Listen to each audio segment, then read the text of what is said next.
Hello students, classroom solution में एक बार फिर से आपका स्वागत है। आज हम लोग कक्षा 10 के एनसीईआरटी बुक से एक्सरसाइज 1.3 को लेकर आप लोग के सामने मैं आया हुआ हूँ।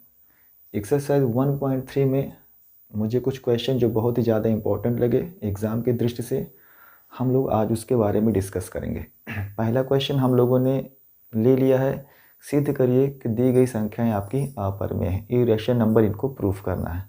हमने 3 अलग अलग टाइप के क्वेश्चन यहाँ पर सेलेक्ट किए हुए हैं। पहला क्वेश्चन हमारा है √5 को आपको वेरीफाई करना है। सेकंड है 7√5 और थर्ड क्वेश्चन आपको जो दिया गया 6 + √2। हमें इन 3 संख्याओं को ये सिद्ध करना है कि ये संख्या हमारी अपरिमेय है। ठीक है, चलिए स्टार्ट करते हैं बिना देर किए हुए कि किस प्रकार हम इन दी गई संख्याओं को अपरिमेय के रूप में सिद्ध करेंगे।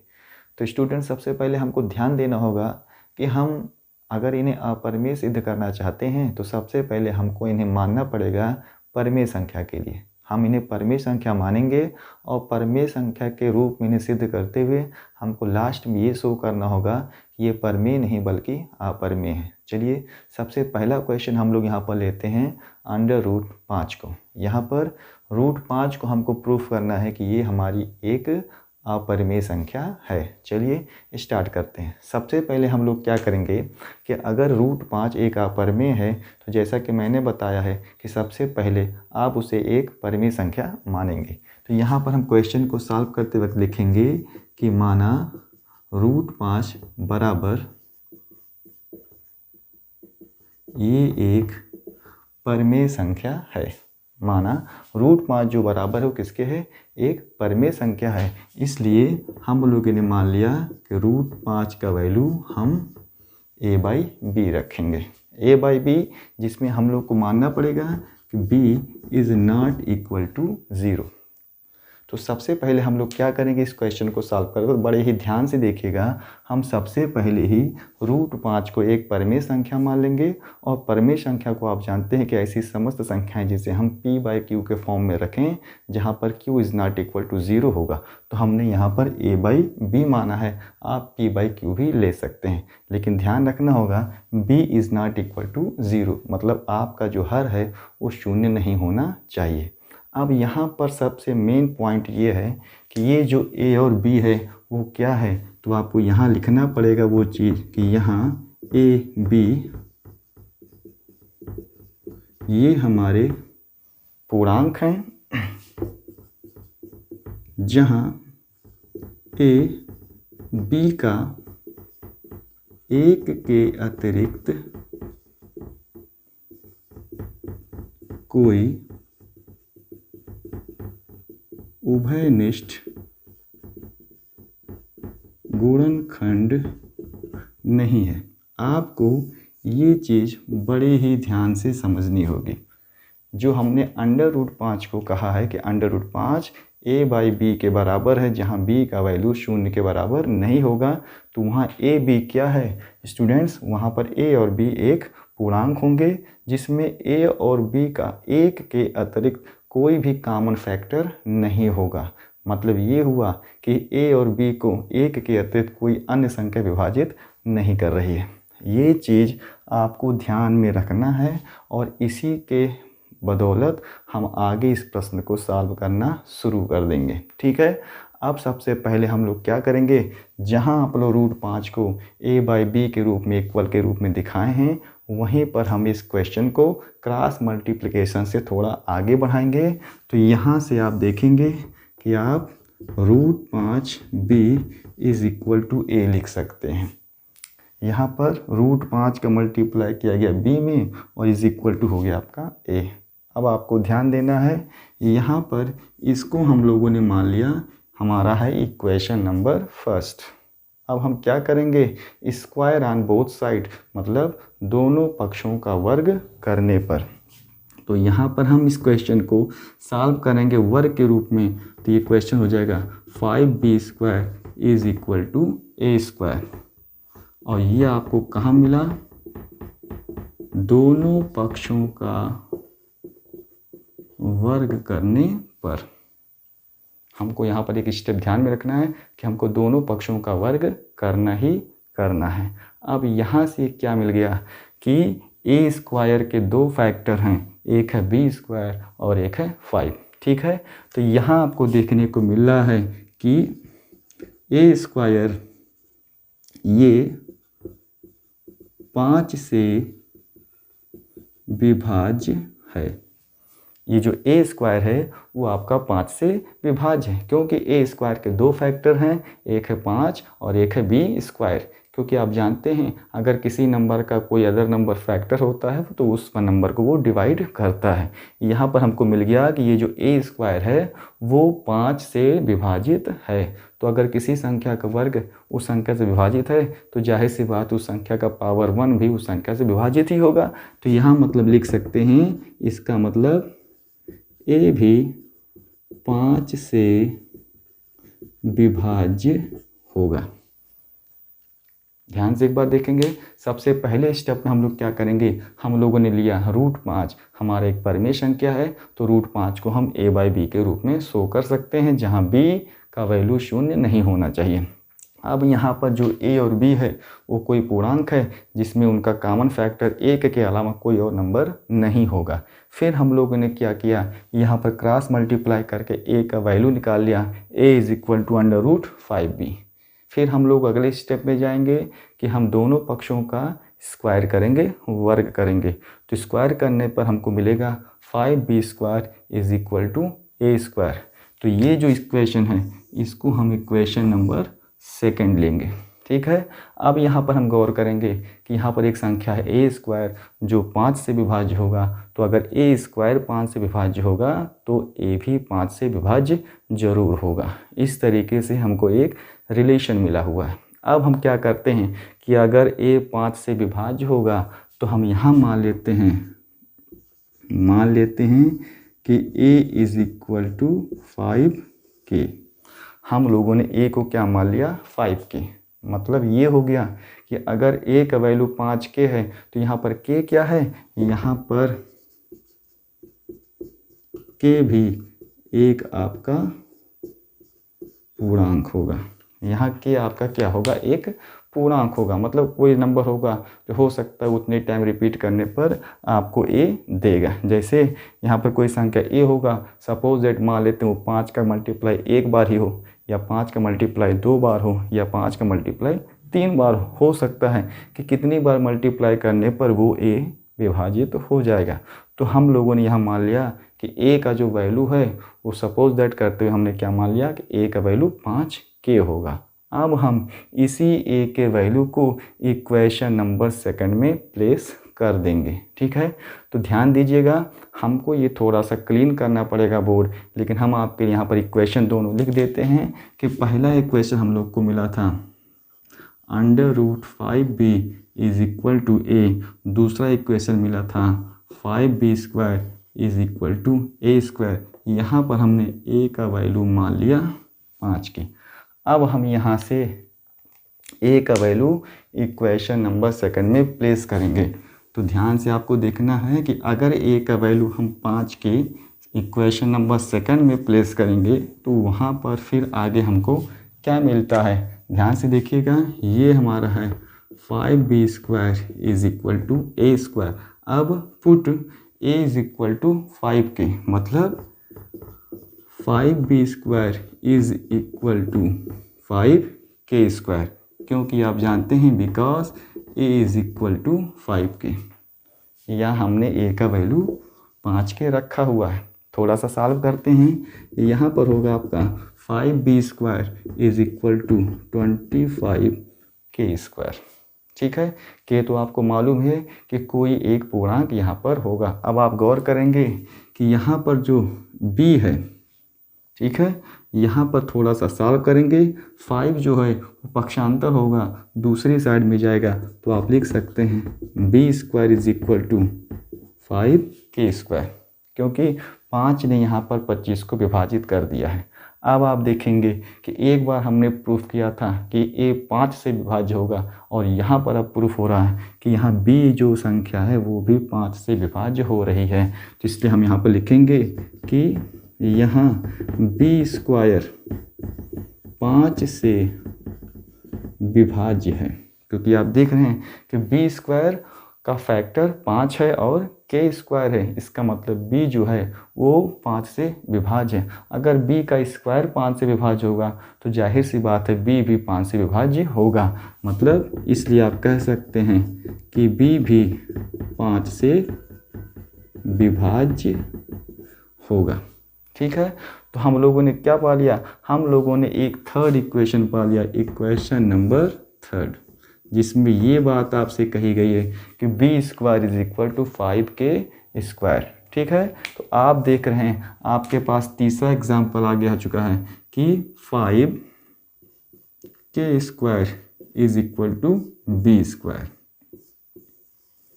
ये दोनों आपके इक्वेशन हैं। ठीक है, अब आप ध्यान से देखेंगे कि अगर equation number 5b square is equal to a square है और अगर equation number second 5k square is equal to b square है, इन दोनों इक्वेशन को आप ध्यान से देखेंगे। ठीक है, तो यहाँ आप पाएंगे कि ए और बी का एक अन्य फैक्टर है 5, ए और बी का एक और भी फैक्टर है 5, जो हमने सबसे पहले सोच लिया था कि अगर रूट 5 का मान a बाई बी है, जिसमें a और b का एक कॉमन फैक्टर 1 होगा, 1 के अलावा और कुछ नहीं होगा। लेकिन यहाँ पर हम जब प्रश्न सॉल्व किया तो हमको मिल गया कि जी नहीं, a और b का 1 के अतिरिक्त एक और कॉमन फैक्टर है जो यहाँ पर है 5। इसका मतलब जो हमारी कल्पना थी वो त्रुटिपूर्ण थी, मतलब ये हमारी मनमानी कल्पना थी जो बाद में गलत साबित हो गई कि नहीं, ए और बी का 1 के अतिरिक्त एक और कॉमन फैक्टर होगा 5। इसका मतलब जो हम लोगों ने सबसे पहले माना था कि रूट 5 एक परिमेय संख्या है, तो ये गलत साबित हुई। मतलब प्रूफ हो गया कि रूट 5 एक परिमेय संख्या नहीं, बल्कि रूट 5 एक हमारी अपरिमेय संख्या होगी। ठीक है, तो आप इसको यहाँ भी लिख सकते हैं, इक्वेशन नंबर सेकेंड और थर्ड से, इक्वेशन नंबर सेकेंड और थर्ड से ए बी का एक अन्य उभयनिष्ठ गुणनखंड क्या है, 5 है। ठीक है, जो हमारी कल्पना का विरोधाभासी है। मतलब ए और बी का एक और कॉमन फैक्टर 5 भी है जो हमारी कल्पना का विरोधाभास है। इसका मतलब आप लिखेंगे अंडर रूट 5, ये हमारा हो गया अपरिमेय संख्या। इसका मतलब अंडर रूट 5 वो हमारा एक परिमेय संख्या नहीं बल्कि क्या होगा, अपरिमेय संख्या होगा। देखिए, इस तरीके से हम लोगों ने पहले प्रश्न को सिद्ध कर दिया कि रूट 5 एक परिमेय नहीं बल्कि हमारी एक अपरिमेय संख्या है। ठीक है, तो चलिए अब आगे बढ़ते हैं। उसी प्रकार के एक दूसरे क्वेश्चन में 7 रूट 5 को सिद्ध करना है कि वो भी एक परिमेय नहीं बल्कि क्या है, अपरिमेय है। ठीक है, तो चलिए आगे की तरफ बढ़ते हैं। एक प्रश्न हम लोग का हल हो चुका है, अब दूसरे प्रश्न की तरफ जाएंगे कि 7 रूट 5 भी हमारा एक कैसी संख्या है, वो हमारी एक अपरिमेय संख्या है। चलिए सिद्ध करते हैं। तो सबसे पहले उसी तरीके से हम जाएंगे, देखते हैं यहाँ पर सबसे पहले हम क्या करेंगे। सबसे पहले आप लिखेंगे कि माना 7 रूट 5 ये हमारा है परिमेय संख्या। ठीक है, ठीक उसी प्रकार से जैसा भी हम लोगों ने पहला प्रश्न हल किया है, इसलिए आप लिख सकते हैं 7 root 5 is equal to a by b, here b is not equal to 0। ठीक है, यहाँ पर b का वैल्यू 0 नहीं होना चाहिए। अब ध्यान देंगे यहाँ क्या होगा, यहाँ a b ये हमारे दोनों क्या हैं, पूर्णांक हैं, तथा इनका एक के अतिरिक्त कोई अन्य उभयनिष्ठ गुणनखंड नहीं है। ये चीज आपको ध्यान देना है। ठीक है, ये सबसे ज़्यादा इम्पोर्टेंट लाइन ये आपके लिए यही साबित होगी कि क्योंकि पूरे प्रश्न को हम लोग इसी के भरोसे हल कर रहे हैं और यही लास्ट में हमको विरोधाभास उत्पन्न कराता है। चलिए, सबसे पहले हम लोगों ने क्या लिया कि 7√5 एक हमारी परमेय संख्या है जिसको हमने a/b के रूप में लिख दिया, जहाँ पर b का वैल्यू 0 के बराबर नहीं है। ठीक है, अब यहाँ हमने क्या कि a और b किया है, तो a और b पूर्णांक होंगे जहाँ पर उनका 1 के अलावा कोई भी कॉमन फैक्टर नहीं होगा। चलिए स्टार्ट करते हैं। अब इस प्रश्न को जब हम स्टार्ट कर रहे हैं तो सबसे पहले हम लोगों को यहाँ पर पक्षांतर करना होगा। तो यहाँ से देखेंगे तब ये क्वेश्चन आपका कुछ इस तरीके से होगा कि √5 इज इक्वल टू a/b और ये मल्टीप्लाई 1/7। 7 √5 के साथ गुणन की क्रिया में था, पक्षांतर के बाद वो विभाजन की क्रिया में होगा, तो इसको हम लिख सकते हैं hence √5 is equal to a/7b। इसको हम मान लेते हैं इक्वेशन नंबर 1। ठीक है, अब यहाँ पर आप गौर करेंगे कि चूंकि a/b एक परमेय संख्या है। कैसे है? क्योंकि आपने अभी तुरंत लिया कि a/b हमारी क्या है, एक परमेय संख्या है, इसलिए a/7b भी एक परमेय संख्या है। ठीक है, अगर a/b एक परमेय संख्या होगा तो a/7b भी एक परमेय संख्या होगी, और तब आप कह सकते हैं कि √5 भी एक परमेय संख्या होगी। अब आप कहेंगे कैसी होगी? क्योंकि यहाँ पर आप गौर करेंगे इक्वेशन नंबर 1 में अगर left hand side equal to right hand side होता है, तो अगर a/7b परमेय संख्या है तो बायां पक्ष मतलब √5 भी एक परमेय संख्या होगी। ठीक है, तो यहाँ तो हमने दिखा दिया परमेय संख्या होगी, लेकिन अभी कुछ क्षणों पहले आप लोगों ने इस क्वेश्चन नंबर 1 में सॉल्व किया कि हम जानते हैं कि √5 एक परमेय नहीं बल्कि क्या है, अपरमेय संख्या है। तो आप यहाँ मेंशन करेंगे कि चूंकि √5 एक अपरमेय संख्या है, और ये आपने पूर्व में सिद्ध किया है। अभी आपने कुछ देर पहले इस बात को क्या कर दिया है, सिद्ध किया गया। इसमें कोई डाउट नहीं है कि √5 एक अपरमेय संख्या। तो अगर √5 एक अपरमेय संख्या है तो ये जो हमारी कल्पना है वो बिल्कुल ही गलत साबित हो चुकी है। इसका मतलब ये क्लियर हो गया है कि अगर √5 एक अपरमेय संख्या हो गई तो इसका मतलब 7√5 एक परमेय नहीं बल्कि क्या होगा, अपरमेय संख्या होगा। इसका मतलब आप कह सकते हैं अतः 7√5 एक अपरमेय संख्या है। यहाँ पर आपको क्लियर हो गया। आपने सबसे पहले क्या किया है कि अगर 7√5 को हमने एक परमेय संख्या माना तो हम उसको a/b के फॉर्म में दिखा सकते हैं। यहाँ भी वही चीज़ होगा कि a और b पूर्णांक होंगे, b का वैल्यू 0 नहीं होगा, और उन दोनों का 1 के अलावा कोई उभयनिष्ठ कॉमन फैक्टर नहीं होगा। ठीक है, तो हम लोगों ने क्या किया, √5 को छोड़कर 7 का पक्षांतर किया गया, तो आपको मिलेगा √5 बराबर a/7b। अब गौर करेंगे कि अगर a/b अगर एक परमेय संख्या है तो a/7b भी एक परमेय संख्या ही होगी। तो चूंकि समीकरण नंबर 1 में देखेंगे बायां पक्ष बराबर है दाएं पक्ष के, तो इसका मतलब √5 भी एक परमेय संख्या होगी। लेकिन √5 एक परमेय ना होते हुए वो कौन सी संख्या है, एक अपरमेय संख्या है। तो जाहिर सी बात है कि अगर वो अपरमेय संख्या है तो 7√5 भी परमेय नहीं बल्कि एक अपरमेय संख्या होगी। इस वजह से हमारी पुरानी धारणा जो थी वो गलत साबित हो गई, और हमने प्रश्न को साबित कर दिया कि 7√5 एक परमेय नहीं बल्कि एक अपरमेय संख्या है। ठीक है, तो चलिए अब आगे बढ़ते अपने तीसरे प्रश्न की तरफ कि सिद्ध कर दीजिए 6 + √2 एक परमेय संख्या नहीं बल्कि एक अपरमेय संख्या है।